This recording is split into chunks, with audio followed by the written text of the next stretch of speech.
This sound was recorded on the 8th of June, 1960. Sitter Rose, Crete, medium Leslie Flint.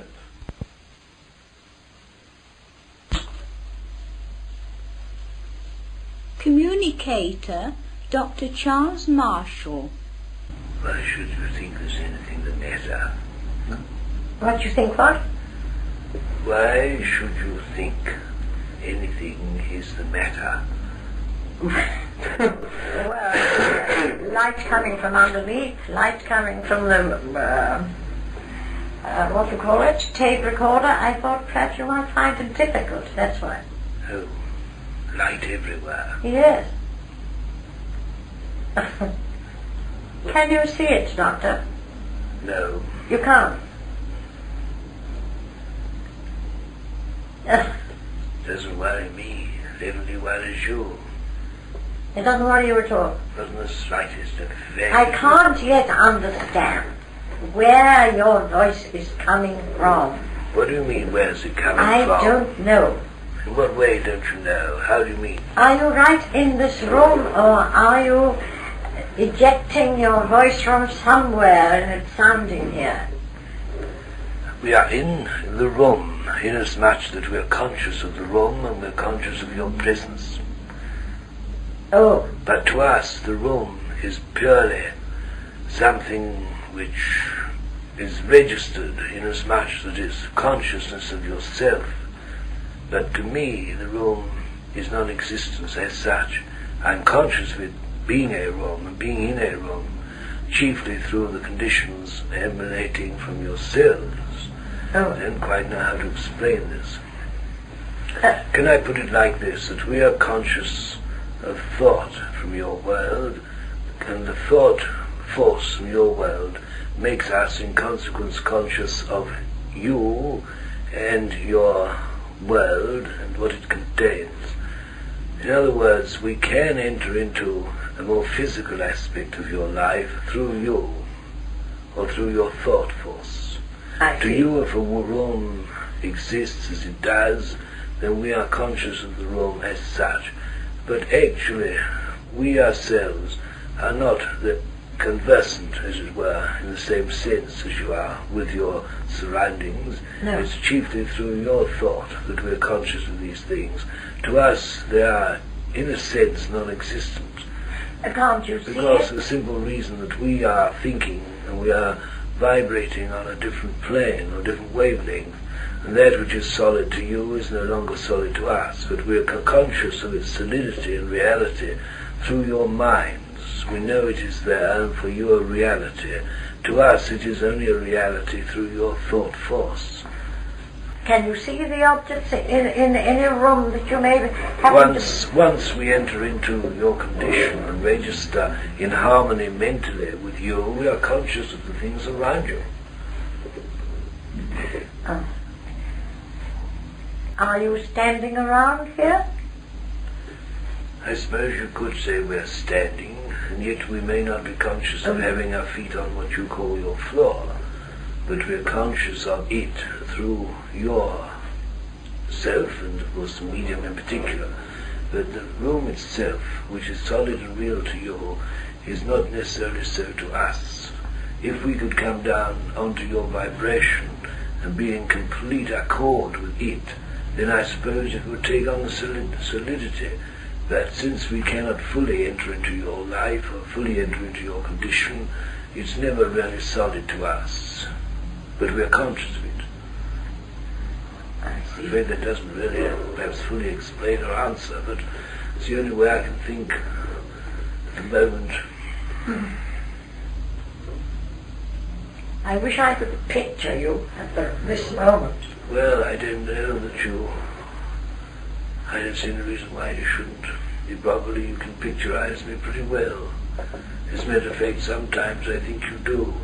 As a matter of fact, what is all this communication? What is all this making a contact, as you call it, but a realization through thought of contact, a realization of closeness, nearness, consciousness of the other.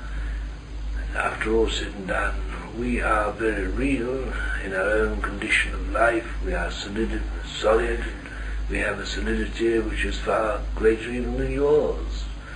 But at the same time, when we enter into your life, we try as best we can to enter in such a way that you shall become conscious of this. Even though you're not sitting here, for instance, with an instrument, there are times when I feel sure that you must be very conscious, not only of my presence, but the presence of others. You may not be able to put out your hand and touch us, but in a much more important way, you are mentally in harmony and in tune, and you should be, and I think you often are conscious of presence. You may not be able always to accurately describe or depict what you sense, but it's there nevertheless. After all, thought is a predominant factor. Thought is. If it were not for thought, nothing could exist. Everything is as thought is. Yes. What do you not know? When you'll explain, if you try and give me an idea what it is you want explained, I'll do my utmost to explain it.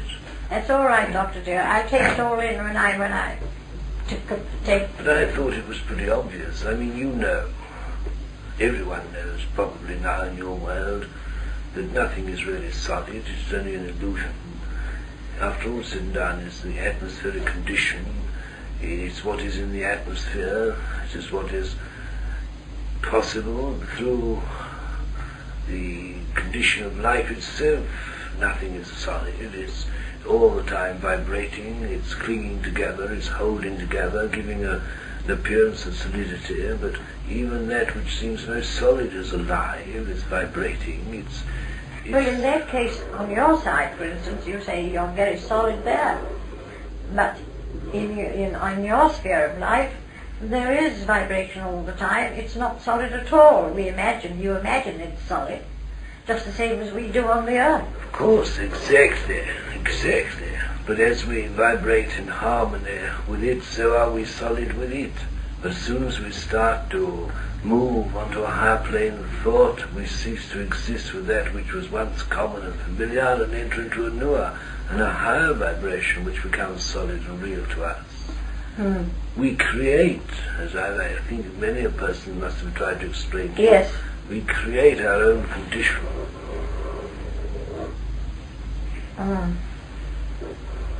That is why there are many in your world who cannot possibly see eye to eye with you and others like you over this subject. They just are not vibrating in harmony with the thought force. They're not in tune, as you would say. They're not aware, they're not conscious of this reality, which to you is a reality. And to them it doesn't exist because they don't see it, they don't sense it, they don't feel it, they don't know it. There are many things which one in your world does not know of as such, from the point of view of being solidified with it or conscious of it in that sense, as you would, for instance, something that is actually in your world in a material sense. But far more things exist outside your ordinary consciousness. And once you begin to realize that and begin to tune in and strive to meet it and to reach out to it, then it becomes a reality. These things are real. Inasmuch as you are conscious of them. Yes, it's only by learning on our side, for instance, that we can be conscious and understand different things. I suppose on your side it's just the same. It's by learning. But how do you learn there? How do we learn here? You have to learn, don't you? Of course we have to learn. But don't forget that we have many souls, many teachers, many individuals who come from different spheres or planes, make themselves known to us and become our tutors and help us to understand and grasp things. We have also people here who study nature as you understand nature, inasmuch that they discover, as you would say scientifically, science properly understood and properly applied, when it is aligned to spiritual matters of a high order, is the greatest of all religions. What is religion? Religion is in a sense a loose term. Religion as you understand it in your world is something to do with God, and it gives you an understanding, or should give you an understanding of God's laws. That in itself is a science, and the highest form of science is knowledge, and knowledge is only gained by discovery, by attempting to find out, and experimentation. science, properly understood, is more of a religion than that which you term religion in your world, which is often something which has never advanced very far and remains on a low level. Yes, that's quite right. As science in your world develops and understands more of nature, understands more of man and what he is capable of, and what is in nature itself, and what can be drawn from it, and what can be used, and so on. Nature in its proper sense, properly understood, supplies all the answers. Gradually man is learning some of the answers and becoming wiser in consequence and more advanced. But then again we must also remember that those whom you call scientists often in your world, though they have often grasped much and used much for the good of man, they often use things for an ulterior motive or for the wrong motive, and in consequence bring chaos. You see, all knowledge is good if it is used in the right way and applied in the right direction, but so much knowledge is misused and half knowledge is bad.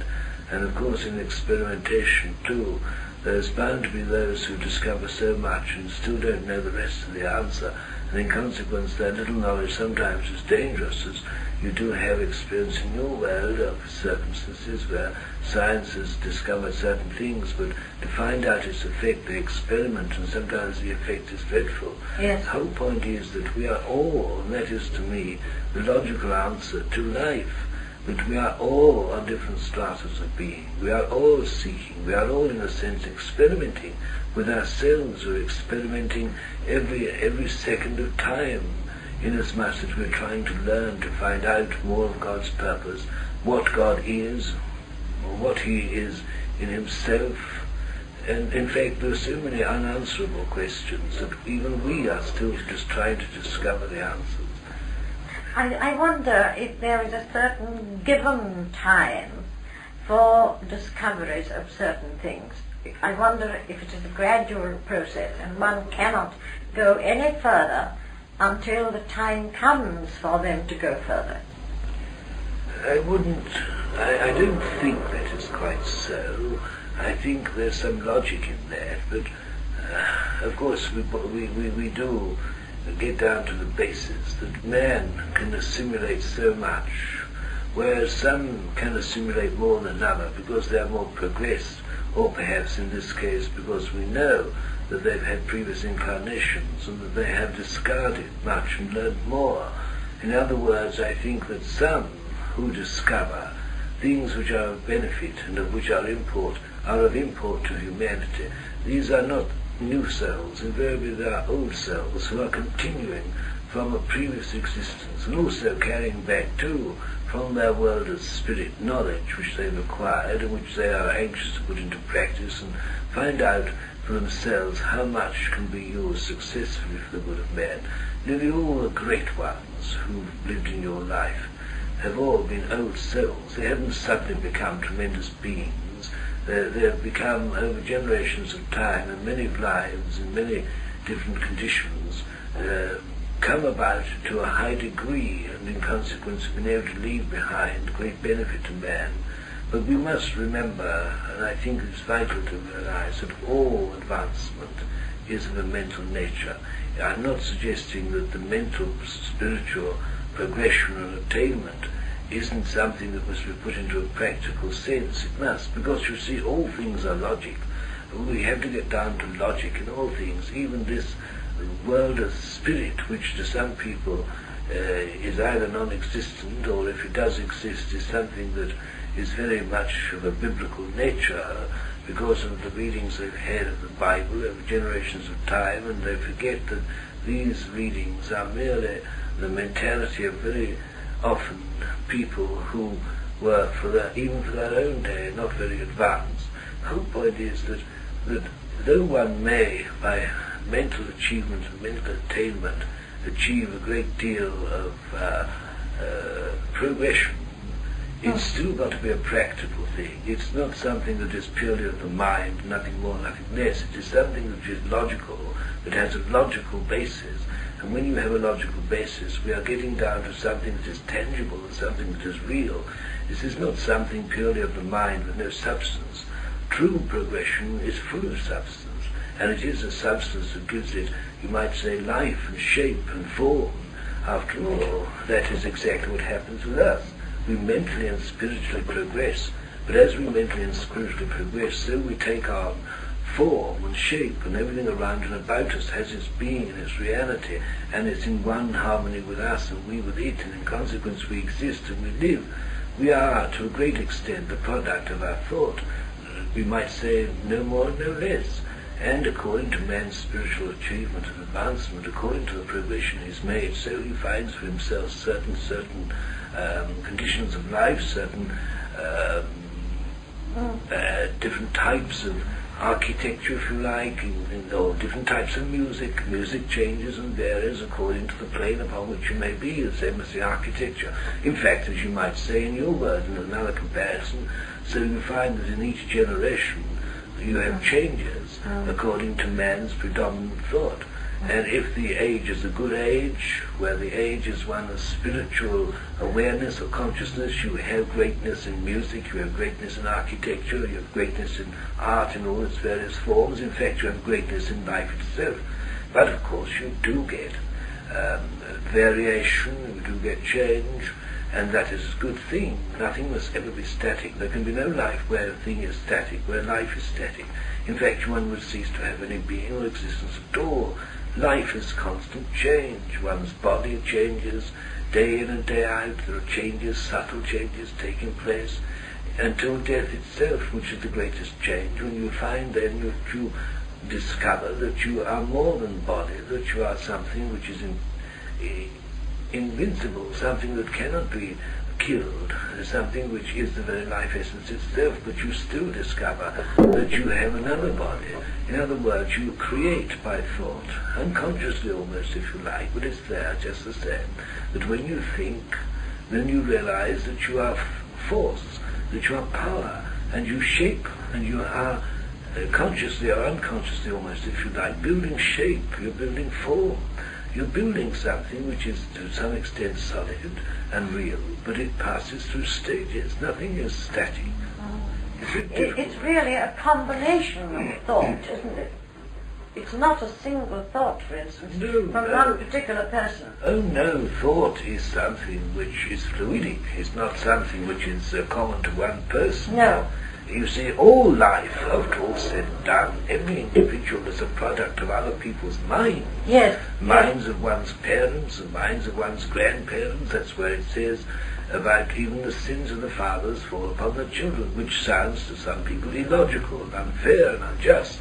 But it isn't so, because it's the same spirit that's running through, the same life force that's flowing through generations of peoples, and after all said and done, as you sow, so should you reap. And although we like to think, or at least there has been a time in most people's lives, and many on earth now, of course, when they think that when they are born, that is the beginning of their life. It, of course, is not the beginning of their life at all. By a long, long way, it's probably only another experience of life. It's only another form of life. It's only another chapter, if you like, in the book of life, because we are not only our own, what we ourselves have created, is what we have been created through the minds and the thoughts of generations of people. In the formative years of childhood, we take on a lot of the thoughts and ideas of parents and teachers and relations and friends, until, quite frankly, although you form something of an individual personality or character, really there's no such thing as an individual personality or character in a sense.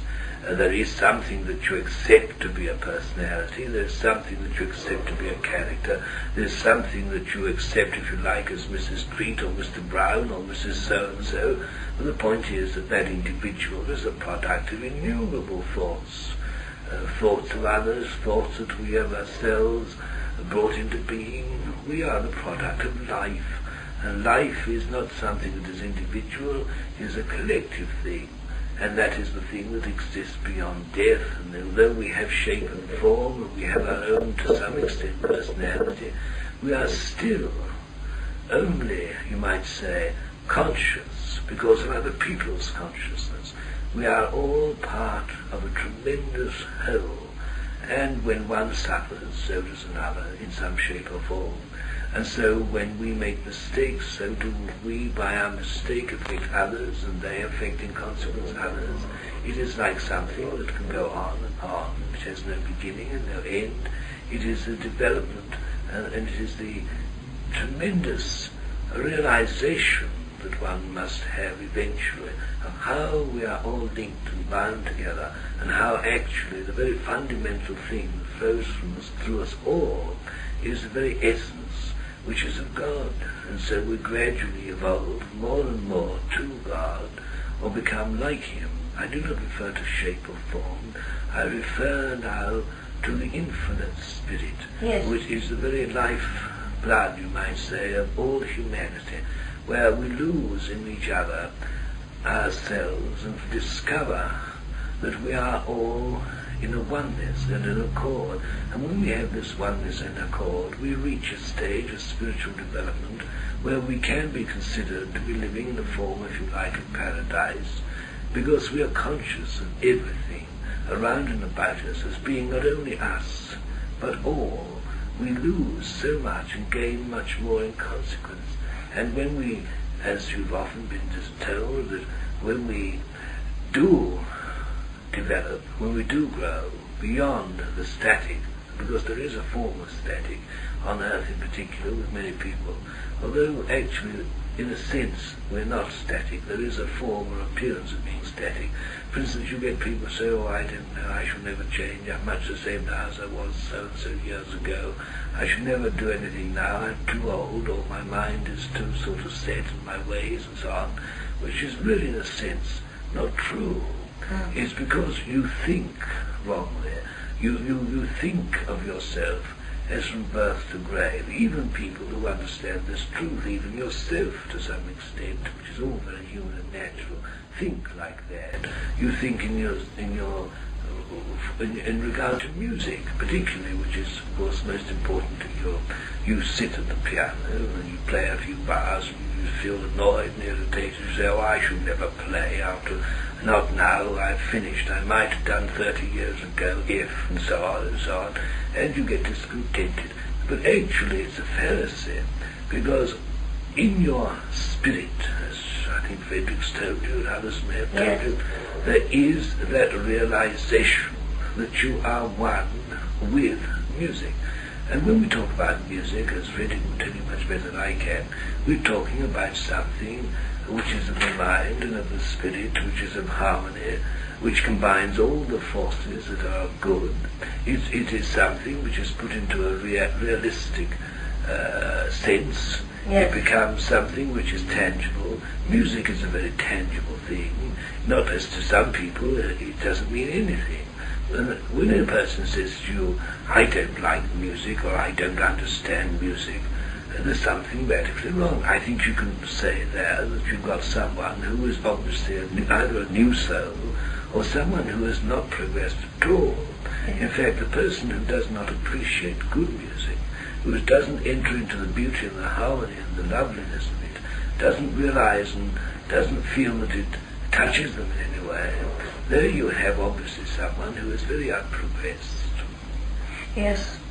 You see, the trouble with us is, as I've said so often, that we cannot and we do not know yet how we can, in language, whether it is English, Chinese, French, German, whatever language it may be, how we can put into words something which is purely of the spirit, something which is so essentially the essence. There is no way, I don't know of any way.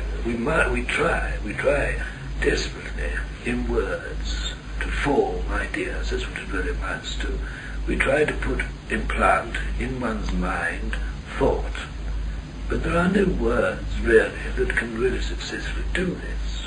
No, I quite understand that. And therefore so much must be perceived. Yes. From within oneself, by sensing, if you like, by feeling, emotion. Yes. And that's why Frederick always says that he can, I don't know if he said this to you, but he can always express much more in music than ever he can by words. Yes. And that's why I think he's trying to explain to you that many of the answers to problems can be found in his music, much more than even by him trying to explain it in terms of sentences, words. Yes. After all said and done, what happens? You get very low, very unhappy, very desperate, very down. You put on a recording, or you put on a record, or perhaps you sit at the piano, and somehow it speaks to you, it helps you. Yes. Some people, of course, in your world, if they're a religious turn of mind, if they're unhappy and downcast, they go to church. They pray. What is prayer? Prayer is entering into a state of oneness with the infinite, opening up, as it were, your mind to the thoughts which, though you do not always realize it, are around and about you, that are brought to you by ministering ones. After all, the Church glibly talks about the various archangels and the angels and the ministering angels, those that should be given charge over them, and so on and so on. The Church talks about these things. Very few ever believe in them. But the point is that they do exist, and for every soul who is in need, who is in tribulation, who is anxious for guidance, it's there. There are those entities who love the peoples of earth, in particular those near and dear to them, obviously, who come close, draw to them, and endeavour to guide and to uplift, and if necessary, if they can, to inspire in some way, to change the course of life, to make it better, make it happier.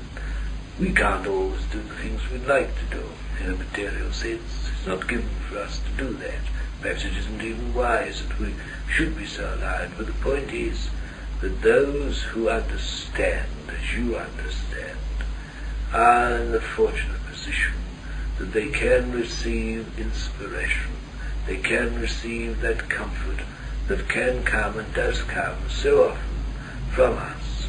We may not put it into words, we may not always be able to tell you exactly what you should do in a material sense, but we can bring about within you a change of thought, a change of outlook.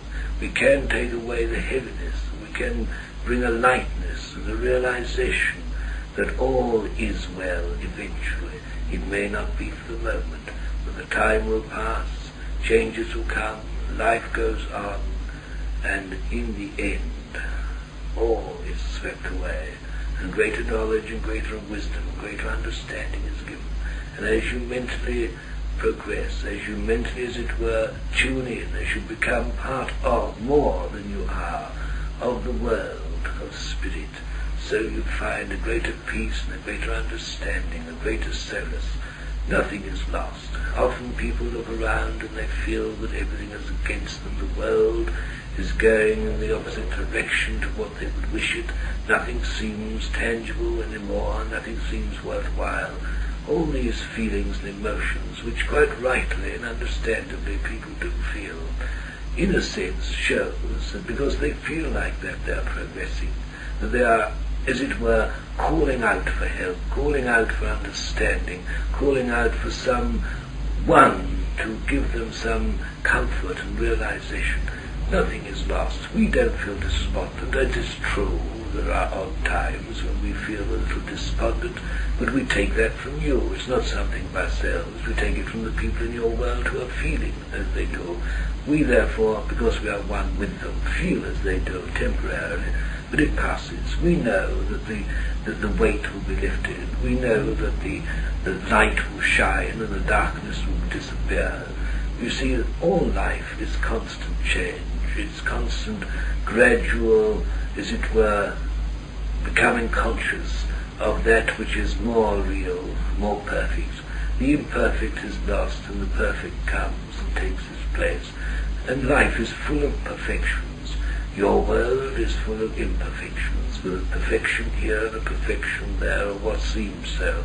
The whole point is that all life is a combination, but it is only when you reach the higher spheres that you lose the imperfections, and as you progress you perceive, and as you perceive you become, and as you become, so you are more and more conscious of the oneness with the rest of humanity, and you progress to a point where you can look back and you can see the realization for all things. You do not lose anything, you gain. And you do not fear, you do not doubt, you are assured and you are comforted. But when you are in your world, sometimes you feel lost, you feel all around and about you is against you, or against all the things that you had hoped and desired. But this is only a temporary measure. It is all due to the thought forces around you, the forces which are not necessarily evil, but only, as it were, the forces of people who unconsciously do wrong, not because they want to do wrong, but because they have not yet discovered how to do better. We must always realize that one can do better, that one can achieve more, one can become more. But there is this form of life which causes disconcerting conditions for a time in individuals and collectively in humanity. We see the evils, but we can also perceive the good even in the evil. For in all things there is goodness. And when we perceive only the glimmer, and we help to develop it, not only in ourselves but in others, we are all beginning to form out of the darkness some glimmer of light which will eventually blaze the trail for others who follow behind us. I do not feel despondent about the present conditions in your world any more than I feel despondent about the individuals in it. Neither do I feel despondent about yourself as an individual, or the medium, or anyone near and dear to me, for I realize that each one of you are gradually growing a little wiser, a little more understanding. Each one of you are perceiving a little more illumination. Each one is stepping a little further, with a firmer step and tread towards that road which leads to the goal which we are all striving for. We're all on different stratas of being. We're all endeavouring to some extent. Some may be a little weaker than others, but we're all linked in a chain of human understanding and human progression. There's no need for fear, there's no need for doubt, only to realize that we are gradually but surely evolving to a higher mental state, and as we evolve to that state of advancement, so we become more understanding, more patient, more tolerant, more wise, more considerate, and we bring about within ourselves subtle changes that illuminate our minds, and in consequence we become more and more perfected. But we can only become perfected slowly but surely. We cannot advance further until we are ready to advance, until circumstances make it so, for we are to some extent the controllers of our destiny.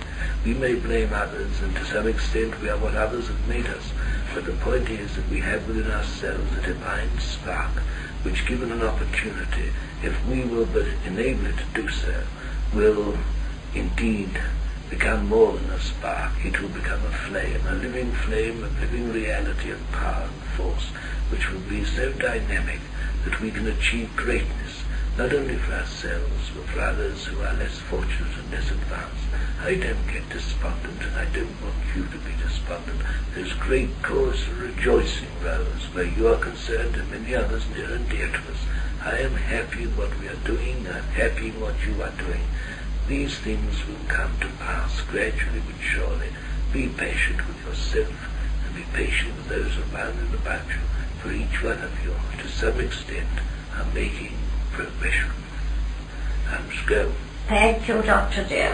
Love blessings from us all. And don't get despondent. No. God bless.